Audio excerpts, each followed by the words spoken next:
Hello guys, today we're going to be talking about how to determine if the king can catch a pawn that's going to be promoting to a queen. For example, this position, white wants to promote to this HA square. So how do we determine if the king is in time to stop the pawn? So there's two methods. There's one very popular one, but there's one other method that I argue that's probably even easier. So it's white to move.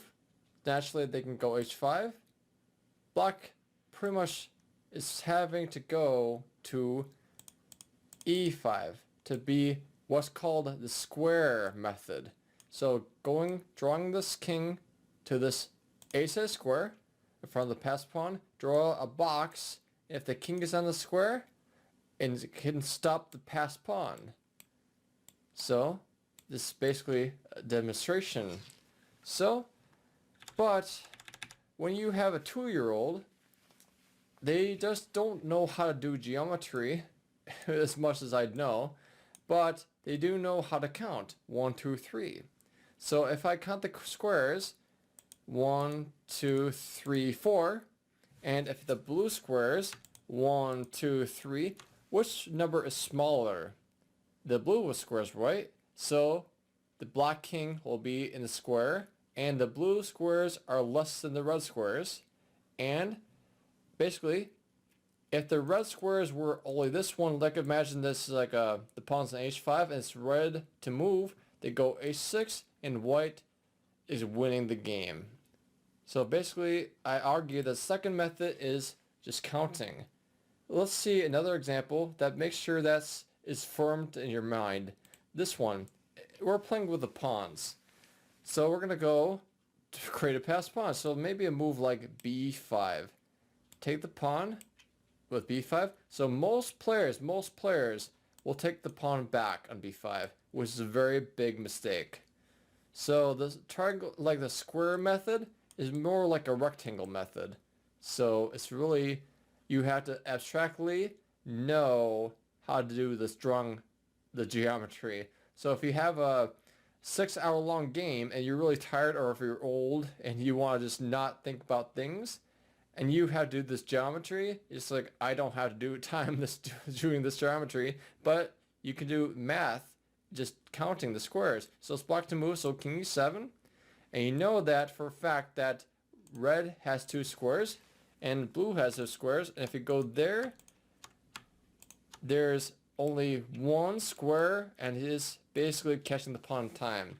So the cure for this, b5 is the right move. After this one, the basic premise for white to win is a5. So when you have an outside passed pawn, make sure that it's the furthest away for the enemy king, so that way there's a bigger box in essence, and there's no way to stop the pawn in time. So if they go e7, a6, d7, a7, d7 doesn't work because we promote and we win the game.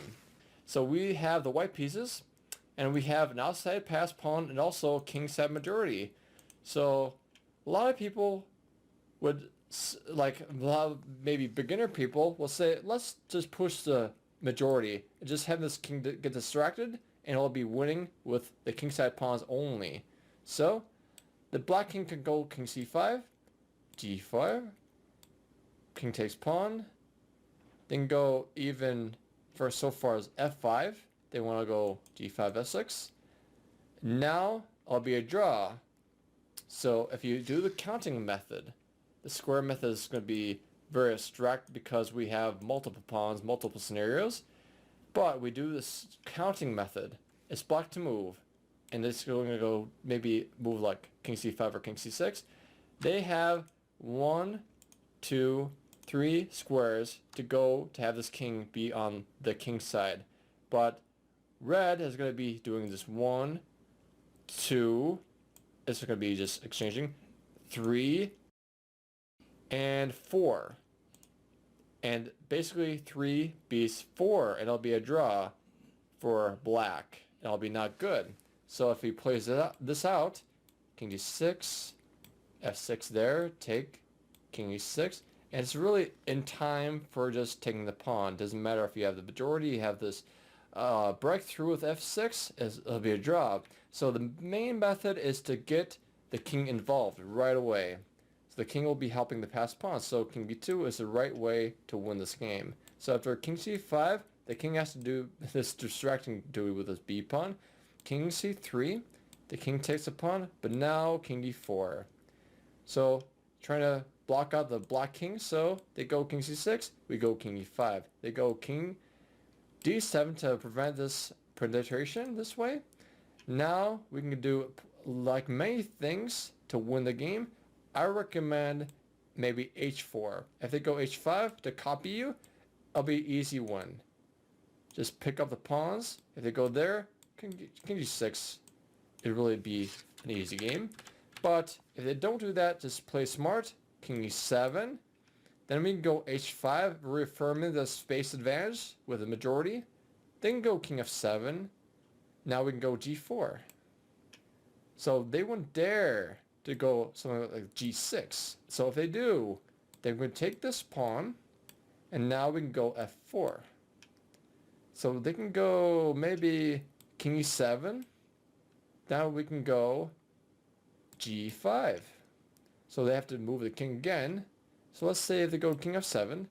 Now we're going to go, you could think about this f5 move, but it'll be a draw. So f5, pawn takes the pawn, king there, and thinks that it looks like that we're going to win with the extra pawn, but this is called opposition. It's blocked to move.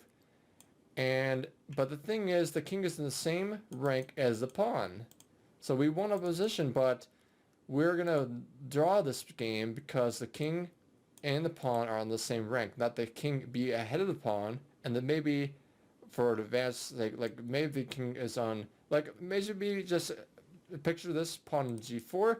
We have opposition, it'll be a win. But this case is g5. They can go king g7. There's no way to win this game if you look at it thoroughly. So instead of this, I recommend a move like king d6. They have to move the king again. So they can go, for example, if they want to just protect this pawn, they can go king g7, king e6 or king e7, doesn't matter which. So let's go king e6. They have to move again. So if they go king f8, we win the pawn. So they have to just stick around. Maybe king g8, king f6, king a7, king f7, king h8, and we take the pawn and we win the game.